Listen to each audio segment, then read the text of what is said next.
കൂട്ടുകാരി.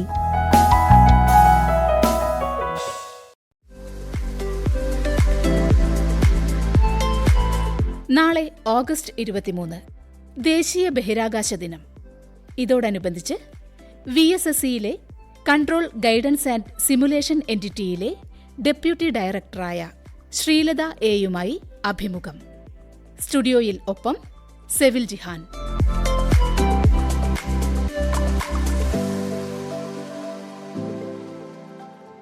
കൂട്ടുകാരിയിലേക്ക് എല്ലാ പ്രിയപ്പെട്ടവർക്കും സ്വാഗതം. കൂട്ടുകാരിയിൽ ഇന്നത്തെ നമ്മുടെ അതിഥി ശ്രീലത എ മാഡമാണ്. നമസ്കാരം മാഡം. നമസ്കാരം. നാളെ നമ്മൾ ദേശീയ ബഹിരാകാശ ദിനം ആചരിക്കുകയാണ്. അപ്പോൾ അതിൻ്റെ പ്രാധാന്യം പറഞ്ഞുകൊണ്ട് തന്നെ നമുക്ക് ആരംഭിക്കാം. തീർച്ചയായും. അനാദികാലം മുതലേ മനുഷ്യൻ മാനത്തെ താരങ്ങളെയും അവയുടെ മാറ്റങ്ങളെയും സദാ നിരീക്ഷിച്ചുകൊണ്ടിരിക്കുന്നതായി ചരിത്രം നോക്കിയാൽ നമുക്ക് മനസ്സിലാകുമല്ലോ. അതെ, തീർച്ചയായും. ആകാശം അല്ലെങ്കിൽ അതിനുമപ്പുറം ബഹിരാകാശം എന്നും മാനവരാശിയെ ത്രസിപ്പിച്ചിരുന്നു. വിജ്ഞാനത്തിൻ്റെ വികസിക്കുന്ന ചക്രവാളങ്ങളെ എത്തിപ്പിടിക്കാൻ പ്രചോദനം നൽകുന്ന ഒന്നാണ് ബഹിരാകാശമെന്ന് ഈ രംഗത്തെ നേട്ടങ്ങൾ നോക്കിയാൽ നമുക്ക് മനസ്സിലാകുമല്ലോ. അമ്പിളി അമ്മാവനെ തൊട്ടറിയാനുള്ള വെമ്പൽ 1960കളിൽ തന്നെ, അഥവാ ബഹിരാകാശ ശാസ്ത്രം പിറന്ന വീണ നാൾ മുതൽ തുടങ്ങിയതാണ്. സോവിയറ്റ് റഷ്യയും അമേരിക്കയും ആധിപത്യം ഉറപ്പിക്കുകയും ചൈനയും ജപ്പാനുമൊക്കെ വീണ്ടും രംഗപ്രവേശം ചെയ്തുകൊണ്ടിരിക്കുന്ന സമയത്താണ് നമ്മുടെ രാജ്യം വളരെ കുറഞ്ഞ ചിലവിൽ ചന്ദ്രയാൻ 1 ചന്ദ്രന് ചുറ്റുമുള്ള ഭ്രമണപഥത്തിൽ എത്തിച്ചത്. ആ ചന്ദ്രയാൻ 1 സമയത്ത് നമ്മുടെ ദേശീയ പതാക ആലേഖനം ചെയ്ത മൂൺ ഇംപാക്ട് പ്രോബ് എന്ന പേടകം നമ്മൾ ഉദ്ദേശിച്ച സ്ഥലത്ത് ചന്ദ്രനിൽ പതിപ്പിക്കുകയും ചെയ്തു. ചന്ദ്രനിൽ ജലം ഘനീഭവിച്ച അവസ്ഥയിൽ ഉണ്ടെന്ന് സ്ഥിരീകരിച്ചത് ഈ പേടകത്തിൽ ഉണ്ടായിരുന്ന ചെയ്സ് എന്ന ഒരു ഉപകരണമാണ്. അത് നമ്മുടെ VSSCയിൽ തന്നെ ഡെവലപ്പ് ചെയ്തെടുത്തതാണ്. ഈ നേട്ടമുണ്ടാക്കിയ ആവേശവും ആത്മവിശ്വാസവും രാഷ്ട്രാഭിമാനവുമെല്ലാം ഭാരതത്തെ അടുത്ത ചന്ദ്രയാൻ ദൗത്യങ്ങളിലേക്ക് എത്തിച്ചു.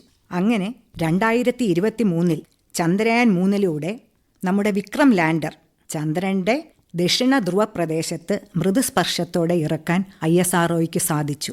അങ്ങനെ ചന്ദ്രന്റെ ദക്ഷിണ ധ്രുവ പ്രദേശത്ത് ഒരു പേടകം ഇറക്കുന്ന ആദ്യത്തെ രാജ്യമായി ഭാരതം. ലോക ബഹിരാകാശ ചരിത്രത്തിലെ ഈ സുവർണ നാഴികക്കല്ല് അടയാളപ്പെടുത്തുന്നതിനായി ഓഗസ്റ്റ് 23 ദേശീയ ബഹിരാകാശ ദിനമായി നമ്മുടെ പ്രധാനമന്ത്രി പ്രഖ്യാപിച്ചു. അതുകൊണ്ട് തന്നെ എല്ലാ വർഷവും ഇപ്പം നമ്മൾ ആ ഒരു നേട്ടത്തിനെ ഓർത്ത് വളരെ സജീവമായിട്ട് എല്ലാ സെന്ററുകളും, എനിക്കൊന്ന് VSSC, ISRO എല്ലാ സെന്റേഴ്സും വളരെ വിപുലമായിട്ട് ആഘോഷിക്കുന്നുണ്ട് ആ ഒരു നേട്ടത്തിന്. അതുകൊണ്ടുണ്ടായ നേട്ടങ്ങളെക്കുറിച്ച് ജനങ്ങളെ ബോധവൽക്കരിക്കാൻ വേണ്ടിയിട്ടാണ്, അതിന്റെ ഭാഗമായിട്ടാണല്ലോ നമ്മൾ ഇന്ന് സംസാരിക്കുന്നത്. അതെ, തീർച്ചയായിട്ടും. 2047 വികസിത ഭാരതം, അതാണ് നമ്മുടെ ലക്ഷ്യം. ബഹിരാകാശ സാങ്കേതിക വിദ്യക്ക് ഇതിൽ എത്രത്തോളം പങ്കുണ്ടെന്ന് ഒന്ന് പറയാമോ? നമ്മൾക്കെല്ലാം അറിയാമല്ലോ, ഭാരതം ബഹിരാകാശ രംഗത്ത് ഇതുവരെ ഉണ്ടാക്കിയ മുന്നേറ്റങ്ങൾ തന്നെ വികസിത ഭാരതം 2047 എന്ന ലക്ഷ്യത്തിലെത്താനുള്ള ഒരു ചാലകശക്തിയാണ്. അതുപോലെ തന്നെ സർവ്വമേഖലകളിലും ബഹിരാകാശ ശാസ്ത്ര സാങ്കേതിക വിദ്യകളുടെ പ്രയോഗ സാധ്യത തെളിയിക്കപ്പെട്ടു വരികയാണിന്ന്. 2047 ഒരു വികസിത ഭാരതമാകണം. അതിനുവേണ്ടി നൂതന ആശയങ്ങളും ബഹിരാകാശ സാങ്കേതിക വിദ്യയും ഇഴചേർന്ന ഒരു സമഗ്ര വികസനമാണ് നമ്മളുടെ ലക്ഷ്യം. നമ്മൾ എടുത്തു നോക്കിയാൽ സാമൂഹികം, സാമ്പത്തികം, കാർഷികം, വിദ്യാഭ്യാസം, ആരോഗ്യം എന്നിങ്ങനെ എല്ലാ മേഖലകളിലും ബഹിരാകാശ സാങ്കേതിക വിദ്യയ്ക്ക് നൽകാൻ കഴിയുന്ന ആവേഗം അളവറ്റതാണ്. ഇതുകൂടാതെ രാജ്യരക്ഷയ്ക്കും തന്ത്രപ്രധാനമായ വിഭവങ്ങൾക്കും ഒരു കാവൽക്കാരനെ പോലെയാണ് നമ്മുടെ സ്പേസ് ഇന്ന് നിലനിൽക്കുന്നത്. സാങ്കേതിക മേഖലയിലെ സ്വാശ്രയത്വം, നൂതനാശയങ്ങളിലൂന്നിയ ഗവേഷണ വികസനം തുടങ്ങിയ കാര്യങ്ങളിലൂടെ അഗ്രവർത്തി ശാസ്ത്ര സാങ്കേതിക വിദ്യയുടെ നേതൃസ്ഥാനത്തേക്ക് ഭാരതത്തെ അവരോധിക്കുക എന്നതാണ് നമ്മളുടെ ലക്ഷ്യം. ഇപ്പോൾ പറഞ്ഞ പല കാര്യങ്ങളുണ്ട്, അതുമായിട്ട് തന്നെ ബന്ധപ്പെട്ട കാര്യങ്ങളാണ് കൃഷി, കാലാവസ്ഥ, അതുപോലെ ദുരന്ത നിവാരണം. എന്തെങ്കിലും നാച്ചുറൽ ഡിസാസ്റ്റേഴ്സ് ഉണ്ടാകുമ്പോൾ അത് മാനേജ് ചെയ്യാനൊക്കെ ഏറ്റവും കൂടുതൽ നമ്മൾ ഇപ്പോൾ പ്രയോജനപ്പെടുത്തുന്നത് ബഹിരാകാശ സാങ്കേതിക വിദ്യയാണല്ലോ. അതിനെക്കുറിച്ച് കൂടി ഒന്ന് പറയാമോ? ഇപ്പോൾ നമ്മുടെ ബഹിരാകാശ സാങ്കേതിക വിദ്യ പ്രധാനമായും വാർത്താവിനിമയം, ഭൂനിരീക്ഷണം, ഗതി നിർണയം എന്നിങ്ങനെ മേഖലകളിൽ ഒരുപാട് കോൺട്രിബ്യൂഷൻസ് നടത്തുന്നുണ്ട്. അതിനുവേണ്ടി ഒരു ഉപഗ്രഹ ശൃംഖല തന്നെ ബഹിരാകാശത്ത് നമുക്കുണ്ട്. ഇതിനു വേണ്ടിയിട്ടുള്ള ഉപഗ്രഹങ്ങളെ നിർമ്മിക്കുവാനും അവയെ അതിൻ്റെ നിശ്ചിത ഭ്രമണപഥത്തിൽ എത്തിക്കുവാനും വേണ്ടിയിട്ടുള്ള റോക്കറ്റ് ഉണ്ടാക്കാനുള്ള സാങ്കേതിക വിദ്യ ഇപ്പോൾ നമ്മുടെ കയ്യിൽ തന്നെയുണ്ട്. വാർത്താവിനിമയ പ്രക്ഷേപണ രംഗത്ത് ഉപയോഗിക്കുന്ന എല്ലാ സാങ്കേതികവിദ്യയും ഇപ്പോൾ നമ്മുടെ ഭാരതത്തിന് സ്വന്തമായുണ്ട്. ഇനി കാലാവസ്ഥാ നിരീക്ഷണം എടുക്കുകയാണെങ്കിൽ കാലാവസ്ഥയുടെ പഠനത്തിനായി ഓരോ അരമണിക്കൂറും ഇന്ത്യക്ക് ചുറ്റുമുള്ള മേഖലകളെപ്പറ്റി പഠിക്കാനും അവയുടെ ഉപരി ഊഷ്മാവ്, സ്ഥാനം, ചലനം എന്നിവ മനസ്സിലാക്കാനുമുള്ള ചിത്രങ്ങൾ എടുത്ത് കാലാവസ്ഥാ നിലയങ്ങളിലേക്ക് നമ്മുടെ ഉപഗ്രഹങ്ങൾ അയച്ചുകൊണ്ടിരിക്കുകയാണ്. ഇന്ത്യയിലെ 400-ൽ പരം സ്ഥലങ്ങളിൽ സ്ഥാപിച്ചിട്ടുള്ള ഓട്ടോമാറ്റിക് വെതർ സ്റ്റേഷൻസ് ഉപഗ്രഹം വഴി വിവരങ്ങൾ അനുനിമിഷം അയച്ചുകൊണ്ടിരിക്കുകയാണ്. ഇനി ദുരന്തങ്ങൾ എടുത്തു നോക്കാം. പ്രകൃതി ദുരന്തങ്ങൾ ഉണ്ടാകുമ്പോൾ മുന്നറിയിപ്പ് കൊടുക്കുവാനും അതിനുശേഷം അവയുടെ വ്യാപ്തി മനസ്സിലാക്കുവാനും ഈ ഉപഗ്രഹങ്ങൾ നമ്മളെ സഹായിക്കുന്നു. ഇനി കാർഷിക മേഖല എടുത്താലോ? ഭൂനിരീക്ഷണ ഉപഗ്രഹങ്ങൾ വഴി തയ്യാറാക്കുന്ന ഭൂപടങ്ങൾ പ്രകൃതിയുടെ വിഭവങ്ങളുടെ വിനിയോഗം, വിന്യാസം, കാർഷിക വിളകളുടെ ഉൽപാദന വ്യാപ്തി, വിളനാശം എന്നിവ വിലയിരുത്തി രാജ്യത്തിൻ്റെ ഭക്ഷ്യസുരക്ഷ ഉറപ്പുവരുത്തുന്നു. അങ്ങനെ എല്ലാ മേഖലകളിലും ബഹിരാകാശ സാങ്കേതിക വിദ്യ സജീവമാണ്. ഇപ്പോൾ പല കാര്യങ്ങൾ പറഞ്ഞു, ഇപ്പോൾ നിലവിൽ ചെയ്തുകൊണ്ടിരിക്കുന്നത്. അതുപോലെ തന്നെ നമ്മുടെ ഏറ്റവും വലിയ ലക്ഷ്യങ്ങളിലൊന്നാണ് ഗഗൻയാൻ പോലുള്ള ഭാവി പദ്ധതികൾ. മനുഷ്യനെ സ്പേസിലെത്തിക്കുന്ന, മറ്റു രാജ്യങ്ങളോട് കിടപിടിക്കുന്ന പല കാര്യങ്ങളും നമ്മൾ അച്ചീവ് ചെയ്തു കഴിഞ്ഞു ചുരുങ്ങിയ ചിലവിൽ. ചന്ദ്രയാൻ പോലുള്ള മിഷൻസും അതുപോലെ മോം പോലെയുള്ള മിഷൻ, അതുപോലെ തന്നെ എല്ലാവരും കാത്തിരിക്കുന്ന ഒരു മിഷനാണ് ഗഗൻയാൻ. അതിനെക്കുറിച്ചൊന്ന് പറഞ്ഞു. തീർച്ചയായും ഓരോ ഇന്ത്യക്കാരൻ്റെയും സ്വപ്നമാണ് ഈ ഗഗൻയാൻ മിഷൻ.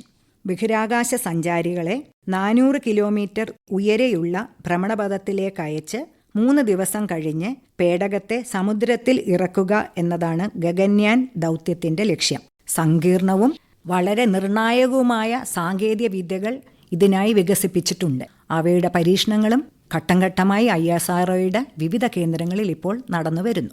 ഈ വർഷം അവസാനത്തോടെ ഈ മിഷൻ പൂർത്തീകരിക്കാൻ പറ്റുമെന്നാണ് ഇപ്പോൾ നമ്മൾ കരുതുന്നത്. ഈ മിഷൻസ് പോലെ തന്നെ വളരെ പ്രധാനപ്പെട്ട ഒരു കാര്യമാണ്, നമുക്കറിയാം പല രാജ്യങ്ങൾക്ക് സ്പേസ് സ്റ്റേഷൻസ് ഉണ്ടെന്നറിയാം. അപ്പോൾ നമ്മുടേതായ ഒരു സ്പേസ് സ്റ്റേഷൻ എന്നുള്ള ഒരു സ്വപ്നവും നമുക്കുണ്ട്. അതിനെക്കുറിച്ച് ഈ ISROയുടെ ഭാവി പരിപാടികളിൽ അതും ഉൾപ്പെടുത്തിയിട്ടുണ്ട്. ഒരു ഇന്ത്യൻ ബഹിരാകാശ നിലയം, അത് നമ്മളുടെ ഒരു സ്വപ്നമാണ്. ഇന്ത്യൻ ബഹിരാകാശ നിലയത്തിൽ ആ ഒരു സ്വപ്നം നമുക്ക് സാക്ഷാത്കരിക്കണമെങ്കിൽ ആദ്യമായി നമ്മുടെ റോക്കറ്റുകളുടെ ശേഷി വർദ്ധിപ്പിക്കണം. അതായത് നമുക്ക് അത്രയും kg മാസ് നമുക്ക് അവിടെ എത്തിക്കാൻ സാധിക്കണം. അപ്പം അതിനായി നമ്മൾ പുതിയ ജനറേഷൻ ലോഞ്ച് വെഹിക്കിളിൻ്റെ ഒരു രൂപകൽപ്പനയും അനുബന്ധമായ പ്രവർത്തനങ്ങളും ഇപ്പോൾ ഇസ്രോയിൽ നടന്നു വരികയാണ്. ഇത് കൂടാതെ നമ്മുടെ ഒരു ഭാവി സ്വപ്നമാണ് മനുഷ്യനെ ചന്ദ്രനിലിറക്കി തിരിച്ചു കൊണ്ടുവരിക എന്നത്. ഇന്ത്യയുടെ ബഹിരാകാശ നിലയവും അടുത്ത ചാന്ദ്ര ദൗത്യവും ഒക്കെ ഓരോ വെല്ലുവിളികളാണ്. ഈ വെല്ലുവിളികളെല്ലാം ഇസ്രോ എപ്പോഴും ഓരോ അവസരമായിട്ടാണ് കാണുന്നത്. ഒരു ഇന്ത്യക്കാരനെ ചന്ദ്രനിലിറക്കി തിരിച്ചു കൊണ്ടുവരുന്നതിനായി വിക്ഷേപണ വാഹിനികളുടെ കപ്പാസിറ്റി കൂട്ടണമെന്ന് ഞാൻ പറഞ്ഞല്ലോ.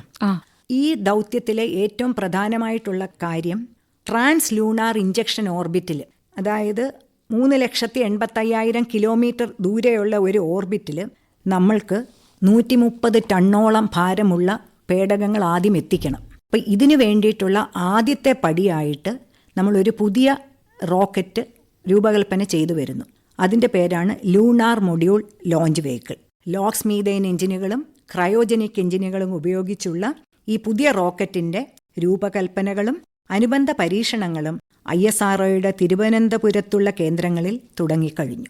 വികസിത ഭാരതം 2047 എന്ന ആ സ്വപ്നം സാക്ഷാത്കരിക്കുമ്പോൾ നമുക്ക് നമ്മുടേതായ ഒരു ബഹിരാകാശ നിലയവും ഒരു ഭാരതീയൻ ചന്ദ്രനിൽ പോയി ഇറങ്ങി തിരിച്ചു വരുന്നതും നമുക്ക് സ്വപ്നം കാണാം. തീർച്ചയായിട്ടും പുതിയ പുതിയ ടെക്നോളജി മാറിക്കൊണ്ടിരിക്കുകയാണ്. അതെ അതെ. അപ്പോൾ അതിൽ തന്നെ ഏറ്റവും ലേറ്റസ്റ്റ് ആയിട്ടുള്ള AI, റോബോട്ടിക്സ്, ഇതൊക്കെ എല്ലാ മേഖലകളിലും വന്നു കഴിഞ്ഞു. അപ്പോൾ ഇതിന്റെ ഒരു ആപ്ലിക്കേഷൻ ബഹിരാകാശ ദൗത്യങ്ങളിൽ എത്രത്തോളം ആണുള്ളത്? പുതിയ എല്ലാ ടെക്നോളജിയും, പ്രത്യേകിച്ച് AI ആൻഡ് ML ടെക്നോളജി എല്ലാ മേഖലകളിലെയും സ്വാധീനിച്ചു കഴിഞ്ഞു. അതുപോലെ ISROയിലെ ബഹിരാകാശ രംഗത്തെ എല്ലാ പ്രവർത്തികളിലും ഇതിൻ്റെ ഒരു ആപ്ലിക്കേഷൻ നമ്മളിപ്പോൾ കണ്ടുകൊണ്ടിരിക്കുകയാണ്.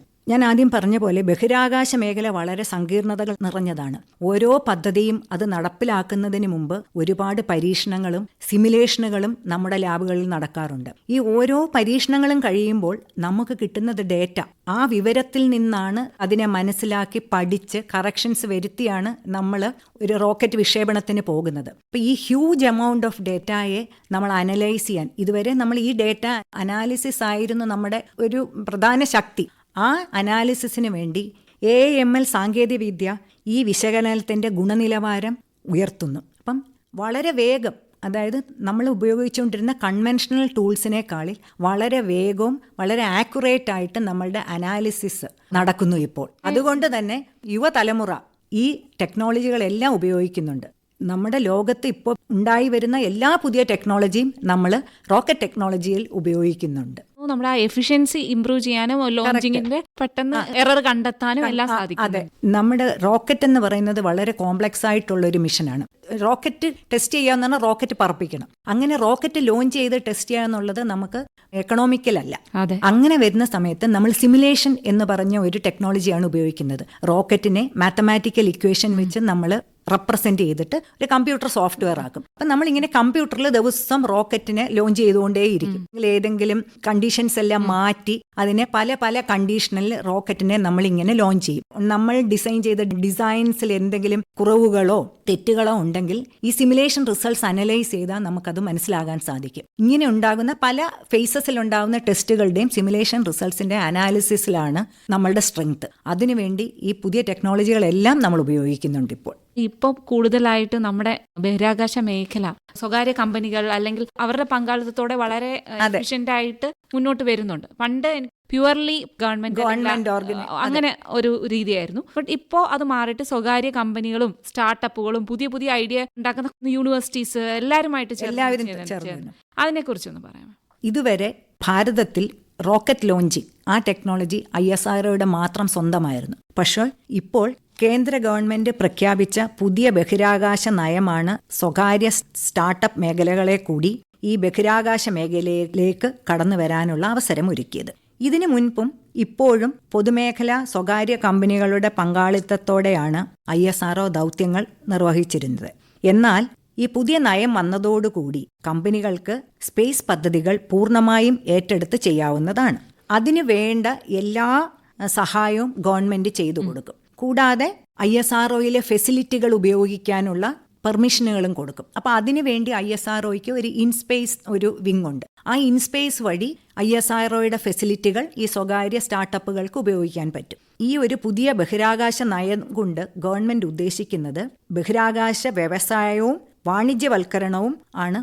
$8 ബില്യൺ ഉള്ള ഇന്ത്യൻ ബഹിരാകാശ വ്യവസായത്തെ 2033 $44 ബില്യൺ വ്യവസായമായി മാറ്റാനാണ് സർക്കാർ ഉദ്ദേശിക്കുന്നത്. ഇപ്പോൾ പറഞ്ഞു പ്യുവർലി സ്വകാര്യ കമ്പനികൾക്ക് അല്ലെങ്കിൽ അങ്ങനെ ലോഞ്ച് ചെയ്യാനുള്ള ഇൻസ്പേസ് ഫെസിലിറ്റികൾ പ്രൊവൈഡ് ചെയ്ത് തന്നെ ചെയ്യുന്നുണ്ട്. ഇതിനു മുൻപും നമ്മൾ പറഞ്ഞു പല യൂണിവേഴ്സിറ്റീസ് അല്ലെങ്കിൽ അവരുമായിട്ട് ചേർന്ന്. അപ്പോൾ അങ്ങനെയുള്ള ഒരു സഹകരണം ഉണ്ടാവുമ്പോൾ അത് എങ്ങനെയാണ് മ്യൂച്വലി ബെനിഫിറ്റ് ചെയ്യുന്നതെന്ന് കൂടി പറയാമോ? അതായത് ഇന്ത്യൻ ബഹിരാകാശ പദ്ധതി തുടക്കം മുതലേ വിദ്യാഭ്യാസ ഗവേഷണ സ്ഥാപനങ്ങളുടെയും വ്യവസായ സ്ഥാപനങ്ങളുടെയും സഹകരണത്തോടെയാണ് ലക്ഷ്യം കൈവരിച്ചു പോരുന്നത്.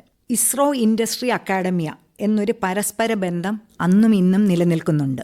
ഇസ്രോയിൽ അതിന് പ്രത്യേക പ്രോഗ്രാംസ് നമ്മൾ ലോഞ്ച് ചെയ്തിട്ടുണ്ട്. റെസ്പോണ്ട് എന്ന് പറഞ്ഞൊരു പ്രോഗ്രാം. ഇപ്പം നമുക്ക് പ്രത്യേകിച്ച് എന്തെങ്കിലും ഒരു പുതിയ എന്തെങ്കിലും ഡെവലപ്പ് ചെയ്യണം എന്നുണ്ടെങ്കിൽ അക്കാഡമിക് ഇൻസ്റ്റിറ്റ്യൂട്ടിൽ കുട്ടികൾ അതിന് തയ്യാറായിരിക്കും. അപ്പം നമ്മൾ റെസ്പോണ്ട് പ്രോഗ്രാം വഴി അക്കാഡമിക് ഇൻസ്റ്റിറ്റ്യൂട്ട്സിന് ആ പ്രോഗ്രാം പ്രോജക്റ്റ് കൊടുക്കും. ഇസ്രോയിൽ അതിന് ഒരു വിങ് തന്നെ പ്രവർത്തിക്കുന്നുണ്ട്. നമ്മളുടെ റിക്വയർമെന്റ്സ് നമ്മൾ കൊടുക്കും, അവരത് ഡെവലപ്പ് ചെയ്ത്. പിന്നെ പ്രത്യേക പരീക്ഷണങ്ങൾ എന്തെങ്കിലും വേണമെങ്കിൽ, എന്തെങ്കിലും ഒരു കെമിക്കൽ ഡെവലപ്പ് ചെയ്യണമെങ്കിൽ അത് നമ്മൾ കെമിക്കൽ എഞ്ചിനീയേഴ്സിന് അങ്ങനെയുള്ള IIT, IIST, IASC ഇതേപോലുള്ള ഇൻസ്റ്റിറ്റ്യൂട്ടിലേക്ക് ആ പ്രോഗ്രാംസ് കൊടുക്കും. അപ്പം ആ ഡെവലപ്മെന്റ്സ് അവിടെ നടക്കും. അതുകൊണ്ട് അവിടുത്തെ കുട്ടികൾ ബെനിഫിറ്റഡ് ആവും. ISROയിലെ ശാസ്ത്രജ്ഞർ വേറെ വർക്കിൽ ഫോക്കസ് ചെയ്യും. അപ്പം ഇതുകൊണ്ട് കുട്ടികൾ വളരും, നമ്മൾ വളരും. പിന്നെ ഡിസൈൻ നമ്മൾ ഉണ്ടാക്കി കഴിഞ്ഞു കഴിഞ്ഞാൽ അതിന് പ്രൊഡക്ഷൻ വേണമല്ലോ. ഇപ്പം PSLV എടുത്തു കഴിഞ്ഞാൽ നമ്മൾ 62 മിഷനോളം ഇപ്പോൾ കഴിഞ്ഞു. മിഷൻ തന്നെ സക്സസ് ആയി കഴിഞ്ഞു. അപ്പം ഇതേപോലുള്ള പ്രൊഡക്ഷൻ മുഴുവൻ നമ്മൾക്ക് ഇൻഡസ്ട്രിക്ക് കൊടുക്കും. അങ്ങനെ വരുമ്പോഴത്തേക്കും നമ്മളുടെ അക്കാഡമിക് ഇൻഡസ്ട്രി എല്ലാവരും ഒരുമിച്ചുള്ള ഒരു വളർച്ചയാണ്, സമഗ്രമായ ഒരു വളർച്ചയായി രാജ്യം ഒട്ടാകെ ഒരു വളർച്ച. അങ്ങനെ ISRO അക്കാഡമിയ ഒരു ഇൻഡസ്ട്രി, ഒരു കൊളാബറേഷനാണ് നമ്മൾ എപ്പോഴും വർക്ക് ചെയ്യുന്നത്. അത് വളരെ ഫലവത്തായി നമ്മൾ കണ്ടിട്ടുമുണ്ട്. ടോട്ടൽ നമ്മുടെ രാജ്യത്തിന്റെ ഒരു സമഗ്രമായ പുരോഗതി ഉറപ്പാക്കാൻ സാധിക്കുന്നു നമുക്ക്. നമ്മൾ ഓരോ മിഷനും കാണുമ്പോൾ നമ്മൾ ടി വിയിലാണെങ്കിൽ അല്ലെങ്കിൽ റേഡിയോയിൽ കേൾക്കുമ്പോൾ എല്ലാം വളരെ ആഹ്ലാദത്തോടെ വളരെ സന്തോഷത്തോടെ ഓരോ ഇന്ത്യക്കാരനും അഭിമാനത്തോടെ നിൽക്കുന്ന ഒരു സമയമാണ് ആ നിമിഷങ്ങളെല്ലാം തന്നെ. എപ്പോഴും നമുക്ക് കൗതുകമുള്ള ഒരു കാര്യമാണ്. അപ്പൊ ഈ മേഖലയിലേക്ക് കടന്നു വരാൻ ആഗ്രഹിക്കുന്ന കുട്ടികൾ, ഒരു സ്കൂൾ തലം മുതലുള്ളവരോട് പറയാനുള്ളത് എന്താണ് മാഡത്തിന്? ഇത് കുട്ടികൾ എപ്പോഴും നമ്മളോട് ചോദിക്കുന്ന ഒരു ചോദ്യമാണ്. ശ്രീഹരിക്കോട്ടയിൽ ഒരു ലോഞ്ച് നടക്കുമെന്ന് ആയിരക്കണക്കിന് കുട്ടികളാണ് ആ ലോഞ്ച് വിറ്റ്നസ് ചെയ്യാനായിട്ട് അവിടെ വരുന്നത്. അപ്പൊ എല്ലാവർക്കും ഈ ഒരു മേഖല വളരെ കൗതുകമുണർത്തുന്നതാണ്. അറിയാമല്ലോ, നമ്മളുടെ ബഹിരാകാശ മേഖലയിൽ വരണമെങ്കിൽ ശാസ്ത്രം, ഗണിതം എന്നീ വിഷയങ്ങളിലുള്ള താല്പര്യമാണ് നമുക്ക് പ്രധാനമായിട്ടുള്ളത്. പിന്നെ ഇതിനൊപ്പം പഠിക്കുന്ന ഓരോ കാര്യങ്ങളും യുക്തിസഹജമായി വിലയിരുത്തി, അതായത് അറിയാത്ത കാര്യങ്ങൾ മനസ്സിലാക്കി ചോദിച്ചോ വായിച്ചോ മനസ്സിലാക്കണം. പിന്നെ നമ്മുടെ ഒരു ഫൗണ്ടേഷൻ ഡെവലപ്പ് ചെയ്യണം. അതുകൂടാതെ സ്പേസ്, ആസ്ട്രോണമി ഈ മേഖലകളിൽ അനുദിനം നടന്നു വരുന്ന കാര്യങ്ങൾ മനസ്സിലാക്കണം. ഇപ്പോൾ ഇതിന് ഒരു ബുദ്ധിമുട്ടുമില്ല. ഈ ഇൻ്റർനെറ്റിൻ്റെ കാലത്ത് എന്തറിയണം എന്ന് വിചാരിച്ചാലും നമ്മൾ ഒന്ന് സെർച്ച് ചെയ്താൽ നമുക്ക് കിട്ടാവുന്നതേ ഉള്ളൂ. നമുക്ക് കിട്ടുന്ന എല്ലാ അവസരങ്ങളും ഉപയോഗിക്കണം. പ്രത്യേകിച്ച് സ്കൂൾ കുട്ടികൾക്ക് സ്കൂളിൽ നടക്കുന്ന ശാസ്ത്രമേളകൾ, ഗണിത മേളകൾ, ഇങ്ങനത്തെയുള്ള മേളകളിലൊക്കെ പങ്കെടുത്തു കഴിഞ്ഞാൽ ഇതിനുള്ള ഒരു ഇൻട്രസ്റ്റ് വരും. അപ്പോൾ അവിടം തൊട്ടേ നമ്മൾ തുടങ്ങണം. ഈ ശാസ്ത്ര അഭിരുചി വളർത്തുക എന്ന് പറഞ്ഞാൽ നമ്മൾ പുസ്തകങ്ങൾ പഠിക്കുന്നതിനൊപ്പം ഇതേപോലുള്ള ശാസ്ത്രമേളകൾ പ്രാക്ടിക്കലായിട്ട് ചെയ്യാനായിട്ട്, ശാസ്ത്രമേളകൾ വരുമ്പം കാണാൻ വരുന്നവർ ക്വസ്റ്റ്യൻ ചോദിക്കും. അപ്പോൾ അത് ആൻസർ ചെയ്യാൻ പഠിക്കും. അപ്പം അവരുടെ ഉള്ളിലുള്ള കാര്യങ്ങൾ അത് പറഞ്ഞ് ഫലിപ്പിക്കാനുള്ള ആ ഒരു സ്കില്ല് അവർ വളർത്തിയെടുക്കും. ഇത് കൂടാതെ ഇപ്പോൾ വിപണിയിൽ ഒരുപാട് പ്രോജക്റ്റ് കിറ്റ്സ് അവൈലബിൾ. ആ പ്രോജക്റ്റ് കിറ്റ്സ് വാങ്ങിച്ച് അപ്പം നമ്മൾ തന്നെ അസംബിൾ ചെയ്ത് ഓരോ ചെറിയ സാധനങ്ങൾ ഉണ്ടാക്കി അത് വെച്ച് പരീക്ഷണം ചെയ്യുക. അപ്പം ഇതെല്ലാം നമ്മളിലുള്ള ആ കഴിവുകൾ വളർത്താനും ആ കൗതുകം ഉണർത്താനും ഉപയോഗിക്കും. ഇത് കൂടാതെ ഇതിനെക്കുറിച്ചൊക്കെ നമ്മൾ പറയുമ്പം നമ്മളുടെ ആശയങ്ങൾ കൃത്യമായി അവതരിപ്പിക്കാനുള്ള ഒരു കഴിവ് വളർത്തിയെടുത്തു. കൂടാതെ ഈ പ്രോജക്റ്റുകൾ ചെയ്യുമ്പോൾ ഒരു ടീമായിട്ടുള്ള പ്രവർത്തനം, ഏത് മേഖലകളിൽ പോകണമെങ്കിലും നമ്മളുടെ പ്രവർത്തനം മാത്രം പോരാ, നമ്മുടെ ഒരു ടീമിൻ്റെ ഒരു കൂട്ടായ ഒരു പ്രവർത്തനമാണ് ആവശ്യം. അപ്പം ഇങ്ങനെ സ്വന്തമായി കാര്യങ്ങൾ മനസ്സിലാക്കി സ്വന്തമായി കഴിവുകൾ വർദ്ധിക്കുന്നതിനൊപ്പം കൂട്ടായി പ്രവർത്തിക്കാനുള്ള ഒരു കപ്പാസിറ്റിയും കൂടെ വളർത്തിയെടുക്കണം. ഇപ്പം നമ്മൾ സ്കൂൾ തലം കഴിഞ്ഞു കഴിഞ്ഞാൽ ഇപ്പോൾ അനവധി ഫീൽഡുകളാണ്. അപ്പം നമ്മളുടെ അഭിരുചിക്കനുസരിച്ചുള്ള പഠിത്തം, പിന്നെ അങ്ങോട്ടുള്ള പഠിത്തം അതിനനുസരിച്ചുള്ള സെലക്ഷൻ ആയിരിക്കണം. അത് നമുക്ക് ഇഷ്ടപ്പെട്ടതാകുമ്പം അറിയാതെ തന്നെ നമ്മുടെ പഠനം നല്ല രീതിയിൽ പോകും. പിന്നെ ഏത് സബ്ജക്റ്റ് എടുത്ത് പഠിച്ചാലും അതിൽ നമ്മൾ എക്സൽ ചെയ്യണം. അറിയാമല്ലോ, ഇപ്പോൾ ഉള്ളൊരു മത്സര ബുദ്ധിയുള്ള ഒരു കാലമാണ്. എവിടെയും ഒരു സെലക്ഷൻ പ്രോസസ്സ് ഉണ്ട്. അപ്പോൾ മാനദണ്ഡം എന്താണ്? എന്തായാലും നമ്മൾ പഠിക്കുന്ന സ്ഥലത്തെ മാർക്കാണ് അതിൻ്റെ മാനദണ്ഡം. അപ്പം നന്നായി പഠിക്കുക, അറിഞ്ഞ് പഠിക്കുക, മനസ്സിലാക്കി പഠിക്കുക, സംശയങ്ങൾ ഉള്ളതെല്ലാം ദൂരീകരിച്ച് പഠിച്ചു പോകണം. പിന്നെ എന്ത് പരാജയം വന്നാലും അതിൽ നമ്മൾ വിഷമിക്കേണ്ട കാര്യമൊന്നുമില്ല. പരാജയങ്ങളിൽ നിന്നെല്ലാം നമുക്ക് പുറത്തു വരാം. ഒരു ലക്ഷ്യബോധത്തോടുകൂടി പഠിക്കുക. ഇപ്പോൾ പറഞ്ഞു ടീം വർക്കിന്റെ ഒരു ഇമ്പോർട്ടൻസ്. ISROയുടെ ഏതൊരു ദൗത്യം എടുത്തു നോക്കിയാലും ഒരു കൂട്ടം ശാസ്ത്രജ്ഞരുടെ കൂട്ടായ പ്രവർത്തനത്തിന്റെ ഫലമാണ് നമ്മൾ കാണുന്നത്. മാം ഇതുവരെ ഇപ്പോൾ പല പ്രോജക്ട്സിന്റെയും ഭാഗമായിട്ട് വർക്ക് ചെയ്തിട്ടുണ്ടാവും. അപ്പോൾ ഓർത്തിരിക്കുന്ന ഏതെങ്കിലും ഒന്നിനെ കുറിച്ചൊന്ന് ഷെയർ ചെയ്യാൻ പറ്റുമോ? ഞാനിത് എഞ്ചിനീയറിംഗ് കോളേജിലെ കുട്ടികളോട് സംസാരിക്കുമ്പോൾ സ്ഥിരം പറയുന്നതാണ്. എഞ്ചിനീയറിംഗിൻ്റെ എല്ലാ മേഖലകൾക്കും ആപ്ലിക്കേഷനുള്ള ഒരു ഫീൽഡാണ് റോക്കറ്റ് സയൻസ്. ഒരു റോക്കറ്റിൻ്റെ പാർട്സ് ഉണ്ടാക്കുന്ന ഒരു മെക്കാനിക്കൽ എഞ്ചിനീയർ വേണം. റോക്കറ്റിൻ്റെ എനർജി എന്ന് പറയുന്നത് അതിൻ്റെ ഫ്യൂവലാണ്. ഫ്യൂവൽ എന്ന് പറഞ്ഞാൽ ടോട്ടലി ഒരു കെമിക്കൽ എഞ്ചിനീയറിംഗിൻ്റെ ശാഖയാണ് ആ പ്രൊപ്പലൻസ് എല്ലാം വരുന്നത്. അത് കഴിഞ്ഞ് ഇത് ഫുള്ളി ഓട്ടോണമസ് ആയിട്ടാണ് പോകുന്നത്. അപ്പോൾ അതിൽ കുറേ ഇലക്ട്രോണിക് കമ്പ്യൂട്ടേഴ്സ് ആൻഡ് കുറേ ഇലക്ട്രോണിക്സ് പാക്കേജുകളുണ്ട്. അപ്പോൾ അവിടെ ഒരു ഇലക്ട്രോണിക്സ് എഞ്ചിനീയറുടെ ഒരു റോള് വന്നു. അത് കഴിഞ്ഞ് റോക്കറ്റിലിരിക്കുന്ന കമ്പ്യൂട്ടറിലെ സോഫ്റ്റ്വെയർ ആണ് നമ്മുടെ ലോഞ്ച് പാഡിൽ നിന്ന് ഈ റോക്കറ്റിനെ കൗണ്ട് ഡൗൺ തുടങ്ങി ആദ്യത്തെ സ്റ്റേജിൻ്റെ ഇഗ്നീഷൻ കമാൻഡ് നമ്മൾ ഗ്രൗണ്ടിൽ നിന്ന് കൊടുത്തു കഴിഞ്ഞാൽ പിന്നെ മൊത്തം ഓൺബോർഡിലിരിക്കുന്ന സോഫ്റ്റ്വെയർ ആണ് ഈ ഇതിൻ്റെ ഗതി നിർണ്ണയിച്ച് അതിനെ നിശ്ചിത ഭ്രമണപഥത്തിൽ എത്തിക്കുന്നത്. അപ്പോൾ അവിടെ ഒരു സോഫ്റ്റ്വെയർ എഞ്ചിനീയർ വന്നു. അപ്പം എഞ്ചിനീയറിംഗിൻ്റെ ഏതാണ്ട് എല്ലാ മേഖലകളും ഈ റോക്കറ്റിൽ വന്നു. ഇനി ഇതുകൂടാതെ എഞ്ചിനീയേഴ്സോ ശാസ്ത്രജ്ഞരോ മാത്രമല്ലല്ലോ ഇതിനാവശ്യം, ടെക്നീഷ്യൻസ് അല്ലേ, മെക്കാനിക്കൽ ITI കഴിഞ്ഞ് പിന്നെ വയറിംഗ്, ഇലക്ട്രിക്കൽ ഇൻ്റഗ്രേഷൻ ചെയ്യാനായിട്ടുള്ള ITI കഴിഞ്ഞ ജീവനക്കാരുണ്ട്, മെക്കാനിക്കൽ ടെക്നീഷ്യൻസ് ഉണ്ട്. നമുക്ക് ഇങ്ങനെ എല്ലാ രീതിയിലും ഉള്ള എല്ലാ ശാസ്ത്രജ്ഞരും ടെക്നീഷ്യൻസും എല്ലാവരും ചേർന്നുള്ള ഒരു കൂട്ടായ പ്രവർത്തനമാണ് ഒരു റോക്കറ്റിൻ്റെ വിജയം. ഞാൻ വർക്ക് ചെയ്യുന്ന ഏരിയയിൽ മെയിനായിട്ട് ഗൈഡൻസ് ഒരു അൽഗരിതം ഡിസൈനാണ്. ആ ഗൈഡൻസ് ആണ് നമ്മുടെ വെഹിക്കിളിനെ ലോഞ്ച് പാഡിൽ നിന്ന് ഓർബിറ്റിലോട്ട് എത്തുന്നത്, ഒരു സ്റ്റിയറിംഗ് ചെയ്യുന്നത്. അപ്പോൾ അതൊരു അൽഗരിതമാണ്. ഈ അൽഗരിതം ഡിസൈൻ ചെയ്തിട്ട് വേറൊരു ടീമാണ് അതിനെ സോഫ്റ്റ്വെയർ ആയിട്ട് കൺവേർട്ട് ചെയ്യുന്നത്. ഈ സോഫ്റ്റ്വെയർ ഇരിക്കുന്നത് വേറൊരു ടീം ചെയ്ത ഒരു കമ്പ്യൂട്ടറിനകത്താണ്. ഇതിനെല്ലാം ഇത് ചെയ്തു കഴിഞ്ഞാൽ പിന്നെ ഈ കമ്പ്യൂട്ടർ ടെസ്റ്റ് ചെയ്യണമല്ലോ.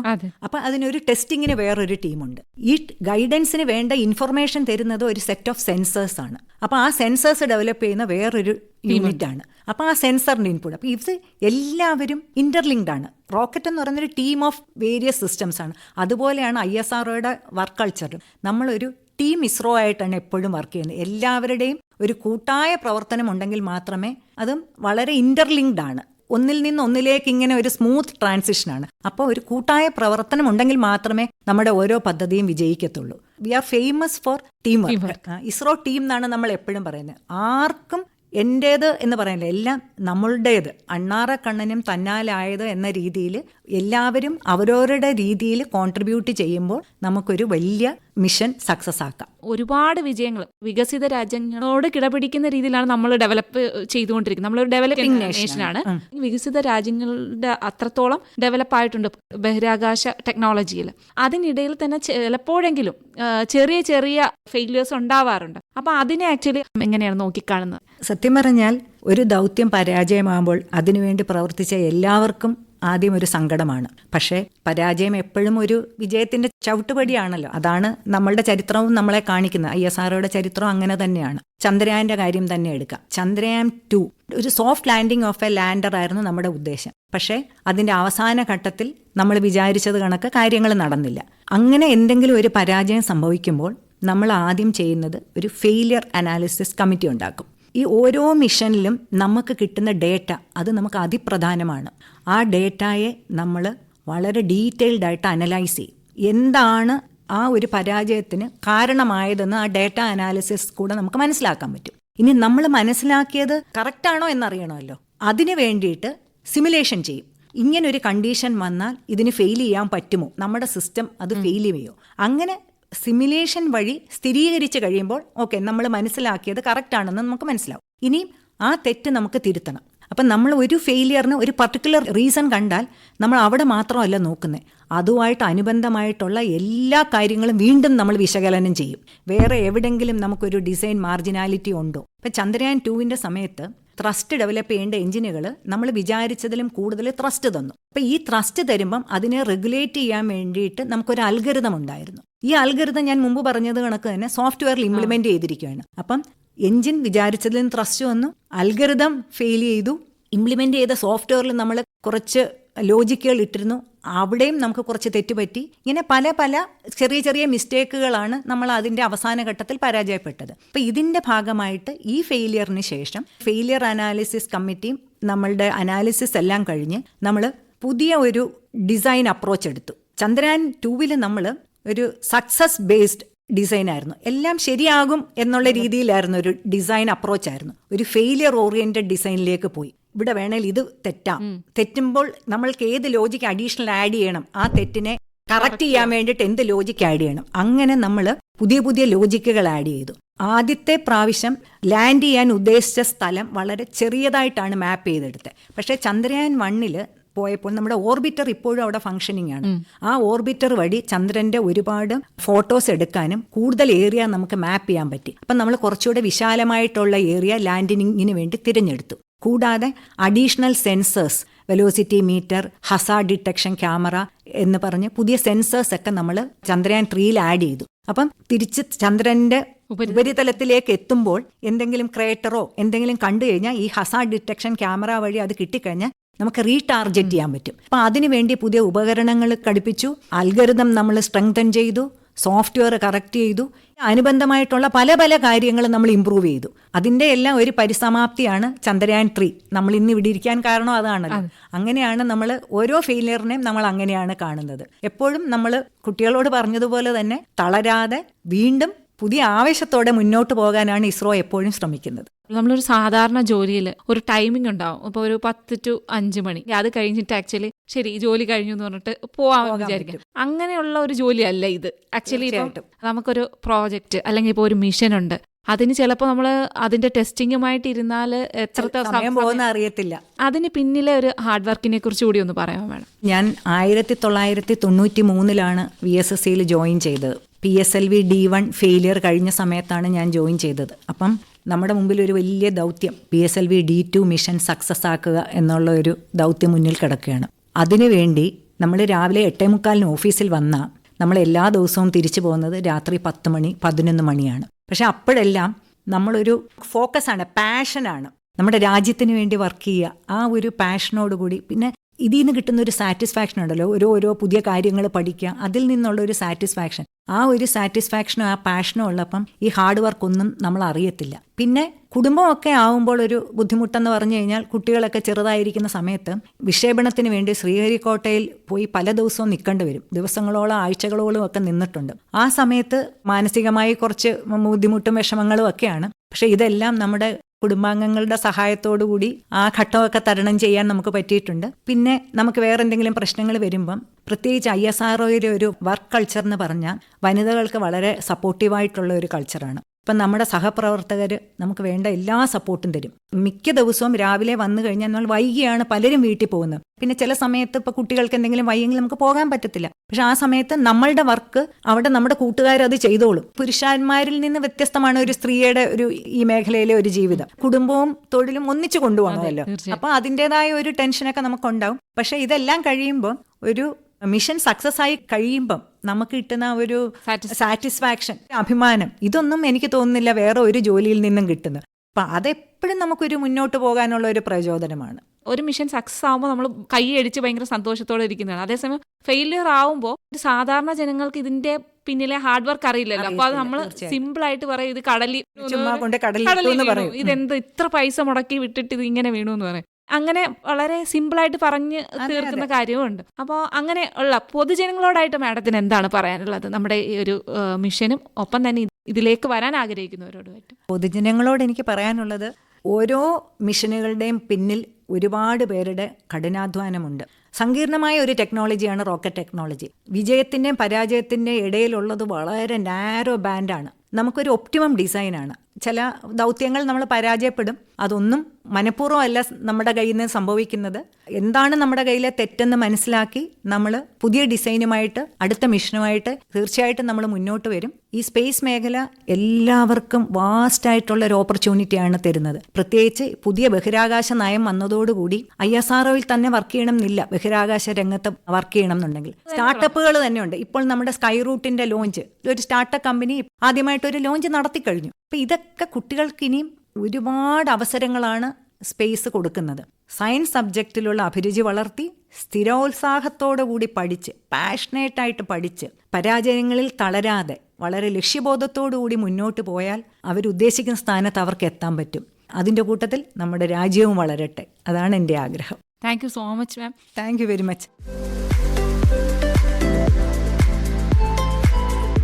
ദേശീയ ബഹിരാകാശ ദിനത്തോടനുബന്ധിച്ച് VSSCയിലെ കൺട്രോൾ ഗൈഡൻസ് ആൻഡ് സിമുലേഷൻ എൻറ്റിറ്റിയിലെ ഡെപ്യൂട്ടി ഡയറക്ടറായ ശ്രീലത എയുമായി സെവിൽ ജിഹാൻ നടത്തിയ അഭിമുഖമാണ് ഇതുവരെ കേട്ടത്.